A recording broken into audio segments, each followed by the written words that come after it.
for a safe and secure future. This is ABC 7 News. Hi there, I'm Kristen Z. Welcome to our daily program called Getting Answers. We're asking experts your question every day at 3 to get answers for you in real time. Today, we'll speak with Assemblymember Evan Lowe of San Jose to talk about the coronavirus response in the South Bay and the ballot measure to allow 17-year-olds to vote in California primary elections. But first, COVID-19. And we have Jeremy Howard, a data scientist from USF, on why it's so necessary to be wearing a face mask, especially now. So post your questions on our Facebook live stream, YouTube Live, or check out our Instagram stories to submit a question. And the show, as you know, always continues online. We don't take any breaks there. So to start, we heard Governor Gavin Newsom today giving us these updates, speaking from Pittsburgh. More than 6,300 new cases in the past 24 hours. This comes just after yesterday when California broke the record with more than 8,000 hospitalizations, and ICU numbers continue to climb. And this COVID surge is renewing the governor and local public health officials' calls for everyone to wear masks or face coverings. There are heated discussions about masks and their efficacy. So joining us now to answer your questions about masks, dispel rumors, and explain the science is University of San Francisco researcher and founder of Mask for All, Jeremy Howard. Good to see you again, Jeremy. Oh, by the way, hi there. Viewers, if you have questions for Jeremy regarding masks, what type of mask might work best, what situations to wear them in, if you see data that confuses you, post them now on Facebook and we'll try to get to some of them. All right, so Jeremy, this morning, Dr. Anthony Fauci and the CDC Director Robert Redfield testified in front of a Senate committee and warned America is going in the wrong direction. They both urged everyone to wear masks. Any idea what's the percentage of the public that's complying? It varies a lot state to state. The states that have mask mandates, which now covers more than half of the country in terms of population, most people are wearing them, 70 to 80% or more. In states that don't have a mask requirement, most people do not wear them. So people are really responding when they're being told that you have to wear a mask. All right, that may be a little surprising to some of you just looking at the videos you see on social. You might think a lot more people are not wearing them. Okay, so that's interesting to know. Now, a couple of weeks ago, Governor Gavin Newsom made it a requirement, of course, for Californians to wear masks in public, but there had been no teeth, really. So today he said tomorrow he's going to issue enforcement regulations. Is this the kind of messaging you think that's needed? I'm not sure. You know, it's tough. Unfortunately, people of color in this country have received a lot more of these kind of citations on COVID-19 regulations than white folks have. So it's kind of been a source of inequality or injustice. You know, on the other hand, we really need people wearing masks. And if they're not doing it, even when there's a law in place, then we have to go further. I don't know. I would like to see maybe more masks being handed out at public transport or at shops and so forth, and try to avoid moving towards citations if possible. All right, hopefully that is something that they're working on. That's a great point. If everybody can be handed one instead of being penalized, for example, if they didn't have access, that's a good point. Okay, some people question the efficacy of masks, especially non-medical grade ones like porous face coverings made of cotton, for example. We have some video of an experiment of a researcher speaking in a laser scattering chamber. Can you explain what we're looking at there and what that suggests? Yeah, so what happened is these researchers published a paper in the New England Journal of Medicine, and they showed this video where they said the words "stay healthy." And they said the words, first of all, not wearing a mask. And you can see in the video that lots of little pinpricks of light appear, and that's all of the speech droplets that come out of their mouth. And those droplets contain the virus. That's the main way that it's transmitted for people that don't have symptoms. And then they put a mask on and they say the same words again, and you'll see there are almost no droplets at all that are coming out. So you can clearly see the efficacy of the mask on these small airborne droplets that transmit the virus. Okay. Here's a question, Jeremy, that's coming in from Dorothy Horton Brown. She wants to know, how effective are those full face shields? I think we're starting to see some people wear them. Oh, sure. I've got one here. So you can still get them from Amazon. And the reason that we got them actually was we recently our family had to do plane flight across the States for family reasons. And we thought, well, let's go for the extra level of protection. I certainly think that a face shield plus a mask is better than either alone. I think a mask is better than a face shield if you've got to just pick one. But some people can't wear masks. For example, some folks with autism or younger kids who refuse to wear them. And in those cases, maybe a face shield's a good idea. It's probably not going to have the same level of protection, but it's a lot better than nothing. But at the same time, though, it does cover your eyes, which that is a point of contact for the virus getting in, right? Yes, absolutely. So if I'm in a area indoors where there are people around me, particularly if they're not wearing masks, I'll certainly wear goggles or glasses or something like that.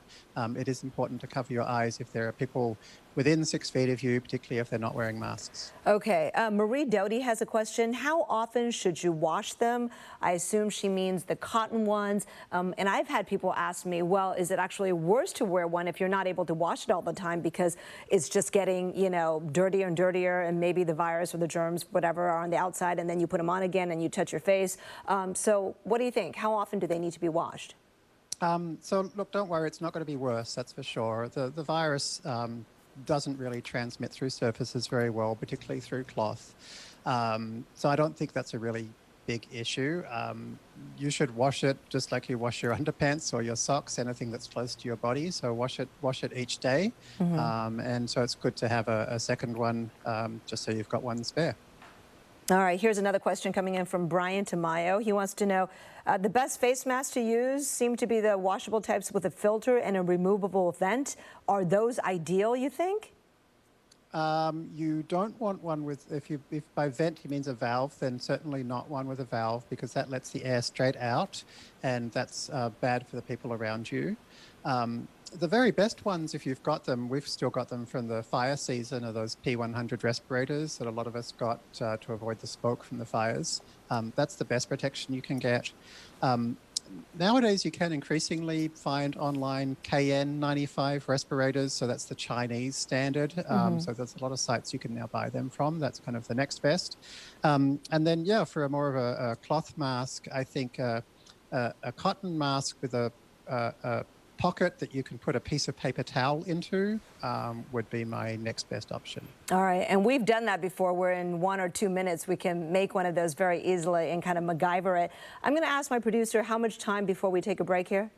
A minute? Okay. So, you know what? I'm not going to jump into this right now because I know it takes more time than that. You have a very visual plastic bag experiment that will visually demonstrate to us why the air is not worrisome or toxic if you wear a mask. That is a question. I keep hearing this thing about carbon dioxide poisoning or lack of oxygen. We'll see, that just does not make sense. Okay, and you're going to visually show us why. So you'll want to stick around after the break. But during the break, we're still going to chat on our live streams and answer your questions. So continue to post your questions for Jeremy Howard and join us there over on Facebook Live. We'll be back in a couple minutes on air. In commercial break.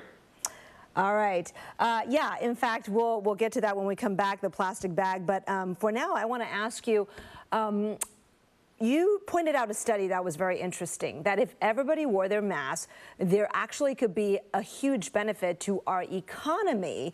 What's the connection there?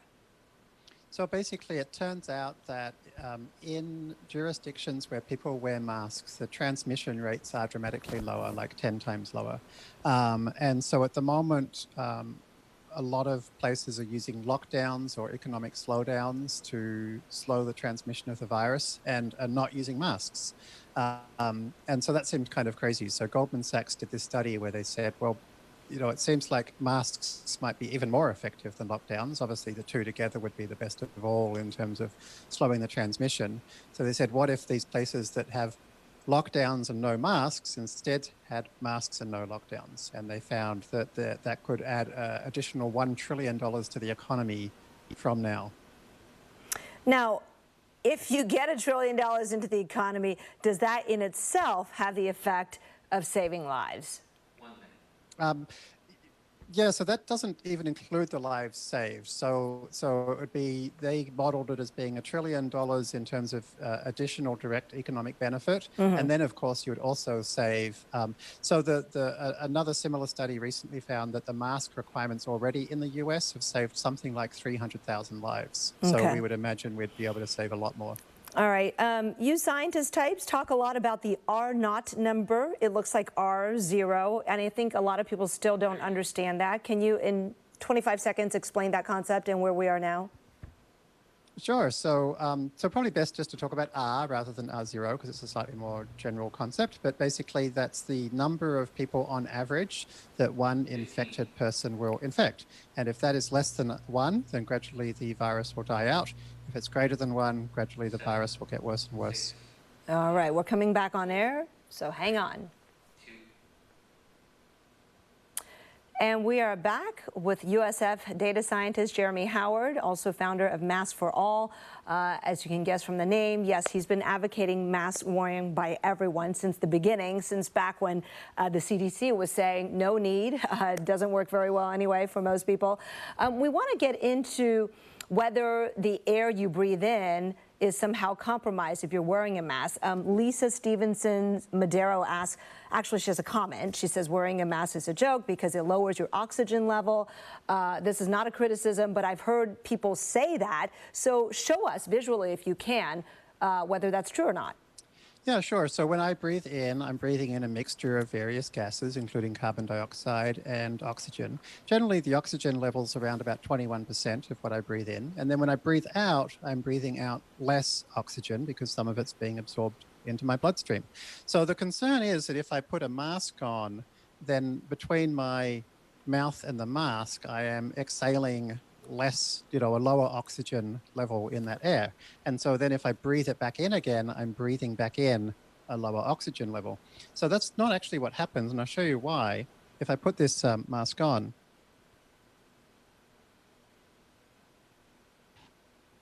so hopefully still you can hear me. Yep, I no haven't problem. tried this with the microphone. And so basically, if I breathe out, if all of the air is ending up inside my mask, you would not expect to see this bag blow up. Sure. But see what actually happens is it absolutely blows up, right? And so there's a lot more volume of air in that bag than there is between my mask and my mouth, Sure. which is almost zero area. So basically what you can see is then when I'm breathing in again, almost all the air I'm breathing in is from the air around me, not from inside my mask. So you're saying most of the air in that breath that you draw in is coming from the outside, so you don't need to worry that. I don't know if there's a proper percentage, but I think people are worried about that. So I did a little calculation, and it turns out that the amount of oxygen you get in the air reduces by about 0.1%. So small as to be totally insignificant. Got it. Even for health compromised people, that's okay too? Yeah, absolutely. It's well above, well above any kind of guidelines. It goes from 21% to 20.9%, and the cutoff where people say be wary is 19.4%. So it's totally insignificant. Okay, Charlize Cushion has a question about biohazard waste containers. Do you need them to safely dispose of masks and gloves if this virus is so dangerous? No, they're no more dangerous than your T-shirt. When you take your T-shirt off, it's going over your face. There's nothing special about your clothes. Really, surface transmission of COVID-19 is so uncommon that we've never really seen a definite case of it. I think it's kind of overblown. Okay. All right. Hey, you tweeted Dr. Bob Wachter's tweets, chair of UCSF's Department of Medicine, of course, and he had a step-by-step thread on how California went from the COVID success story to a cautionary tale of surging cases, even despite our early shelter-in-place, higher mask usage, and faith in science. So what happened? Where did things fall apart? Well, not in the San Francisco Bay Area. So in the San Francisco Bay Area, we're still in a very good place. It's extraordinary. It's almost internationally unheard of to see a city so dense in the middle of a significant outbreak that's had very, very little impact. And that's because we have had good use of masks. We have been science-based. We're around where I live, I see 90% plus of people I see, even outside, are wearing masks. So that's been fantastic. The outbreaks have been generally in places that have had less mask use or less social distancing. And so it's very concerning. I think there are some parts of the state that are being less careful. And honestly, I'm not sure what to do about that, because the governor now has a mask mandate, and the guidelines are pretty clear.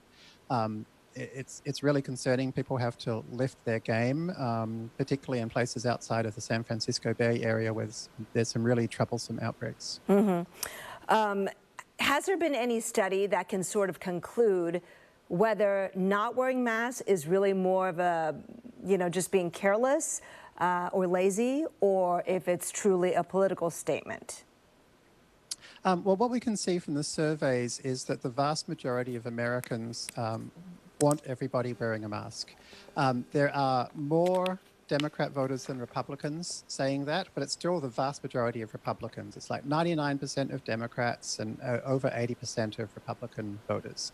So really, from a political point of view, the vast majority of Americans want everybody wearing a mask. And so in practice, the fact that some people still aren't doing it, maybe it's a habit thing, maybe it's an inconvenience thing, maybe it's, in places that don't have the mandate, they're surrounded by people who aren't wearing a mask, and maybe they feel a little awkward. Got it. Okay. So I don't know if this is asking you to go out on a limb, but do you think if we all wear our masks diligently, right, is it then safe to do the things we want to do? Gather, go to school, do sports, worship together, go shopping, watch movies, go to the amusement park, and protest if we wear masks? Some of those things, yes. We can see in Japan, for example, where there really hasn't been a lockdown. Life has largely continued as usual. They have not had a very significant outbreak, and they nearly all wear masks. They're doing other things well, though. They've got some good contact tracing there. They did close schools. I certainly don't think we can have church services where people are singing again. Things like singing, sports where people are yelling, these are creating a lot of droplets, massive transmission events. We can't probably go back to them until we have the virus. But a lot of those other things, potentially we could, if our kind of public health behaviors improve dramatically. Okay, and if we don't wear them, I mean, I think Dr. Fauci's message this morning was we could go back so far that we need to start shutting everything down again. Do you see that as something that's likely in California's future? Yes, I do. Particularly come winter, I think the winter outbreak could be a lot worse than anything we've seen so far. Summer certainly doesn't keep us safe, but it's safer.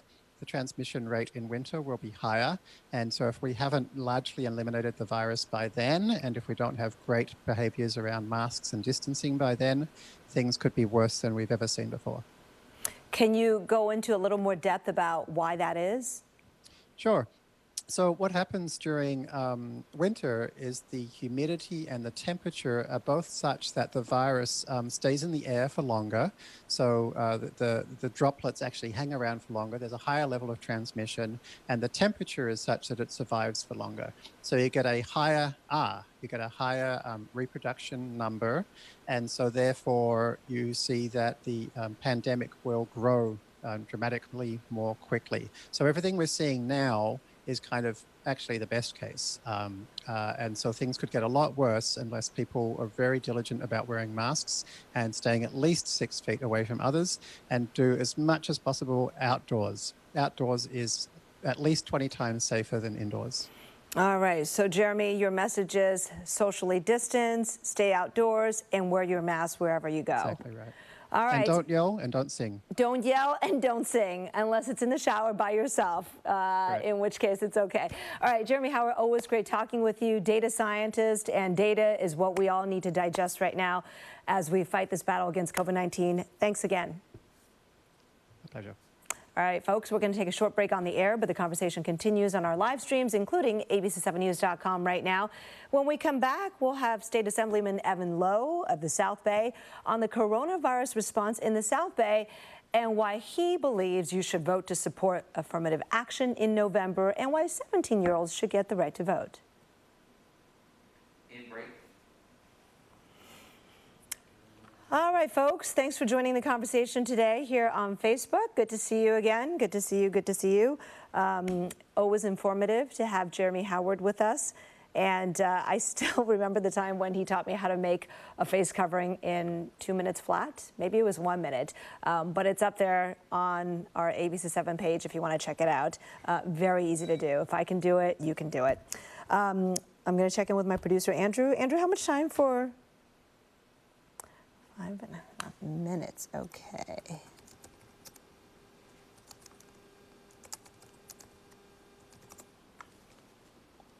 Is he with us? All right. Yeah. Hey, Evan, how's it going? Justin, hey, how are you? Good to see you. Good to see you. I'm doing well. How's the weekend started for you? All good? Everything is good. We are on with our Facebook friends right now. Facebook friends, everybody, Assemblyman Evan Lowe. Hi, everyone. Hey, are you Milpitas or Cupertino or Lascaris or Saratoga? Which one? All of those. Cupertino, San Jose, Cupertino, Saratoga, Los Gatos, Campbell, that area. All right, but if you only have to give, if you give one city, you say Cupertino? I say Campbell. Oh, Campbell. Is that where your office is? 30 seconds. Yeah.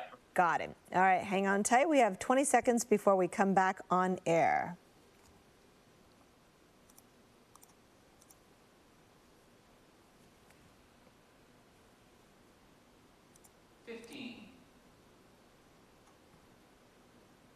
Back in 10, 9, 8, 7, 6, 5 seconds, 4, 3.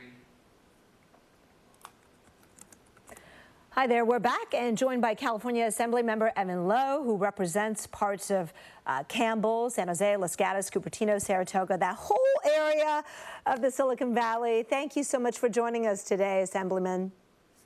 Great to see you, Kristen. Yeah, okay, so you're making news on a couple of issues, affirmative action and also lowering the voting age. But before we get to those, I want to start with the coronavirus surge in the Bay Area, specifically Santa Clara County, which is now on the governor's watch list for potentially more restrictions.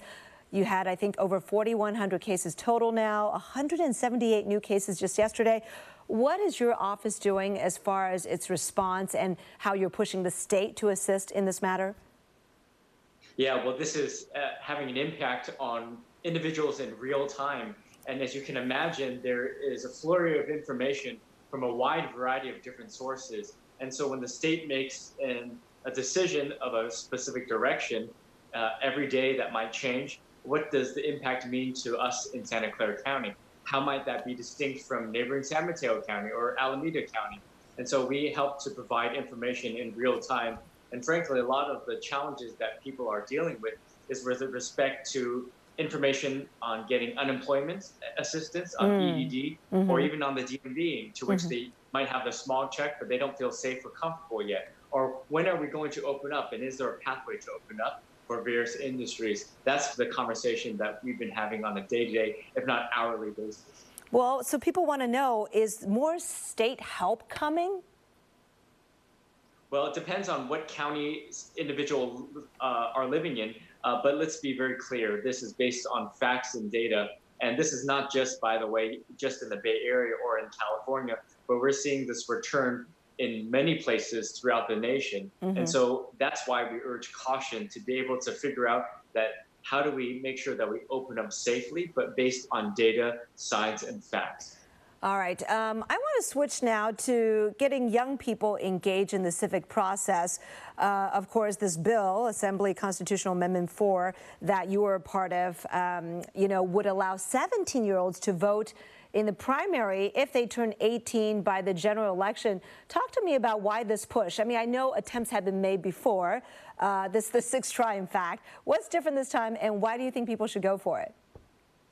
Yes, well, first of all, California is late to the game on this. 17 other states, Kristen, have this in law already, and many of them are red states, so this is not a partisan issue. This received bipartisan support in the California state legislature this past week, which then puts this before the voters in California this November. And it's very clear that young people feel like previous generations have failed them, adequately so. And these issues of the environment, the racial injustice that occurs, the challenge of housing, or even firearm violence. We demand action, and young people are demanding action. And they were asking for more than just marching, but they want to make sure that they have access to the ballot box. And so this allows for us to engage in civics education while they are in high school.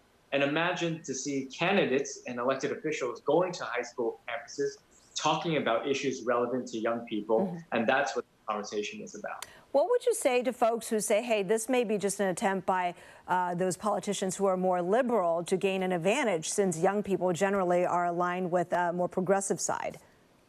Sure. Well, as I mentioned earlier, 17 other states already have this on the books, including places like Kentucky, Mississippi, Nebraska, West Virginia, South Carolina.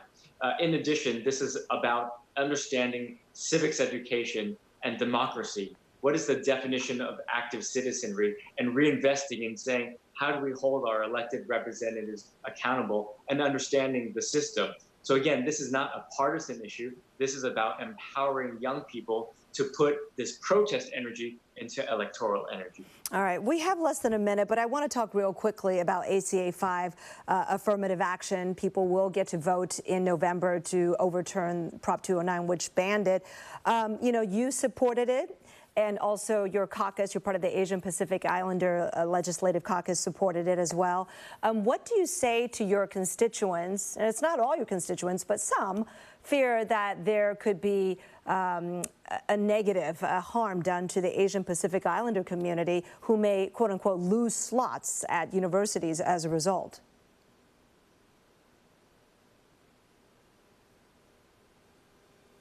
Oh, did we lose you, Assemblyman Lowe? All right. It looks like his signal is frozen, so I'm sorry we won't be able to bring you his answer on that. But we'll keep this conversation going, as it is an important one, since California voters will be asked to vote in November on this issue. All right, we're going to take a short break on the air, but continue this conversation over on our live streams, including Facebook Live right now. Be right back. All right, folks, apologies. It's live TV, so sometimes these things happen. I want to share some of your comments from today's show. Susie, you said in Campbell at the Whole Foods yesterday, you saw a lot of people without masks. You even see people with masks in their back pocket. Is it okay to say something to them? I don't think Assemblyman Lowe or Jeremy Howard would be able to answer that. But I will say that I've talked to law enforcement types and public officials, mayors and such, who say that, you know, you don't want to put yourself in a position where you could be harmed or be part of a conflict that could result in somebody being harmed. Having said that, you know, what is the enforcement? Governor Newsom did say that tomorrow he's going to announce regulations and enforcement, putting more teeth behind the mandate that he's already given a couple of weeks ago for Californians to wear masks. So we'll see what he says. Perhaps you won't need to be in that position, but if you do, they always say it's a personal choice, but you don't want to put yourself in a position where you might be harmed or get into a conflict, right? All right, folks, when will gyms reopen? Samsung Wong's question. That's a real good question, because in some counties, they are now delaying that. I know Alameda County is one of them that's rolling back the reopening or putting a pause on things in Santa Clara County as a result of COVID cases surging again. Hold on one second, folks. My producer talking to me. About a minute and a half. Okay. Yeah, so, you know, that's some of the situation we've been covering just in the past couple of days. Bay Area counties that were going to move further into the reopening phase, like San Francisco as well. They were going to move into phase 3 last week, but they've now, you know, put the brakes on that because they are going to watch the COVID trend and see if the numbers warrant that. But so far, the Bay Area numbers are creeping up, but statewide, they're just jumping up, especially in Southern California and the Central Valley, leading to real concern from Governor Newsom, who has once again taken to daily press conferences. All right, we come. Okay.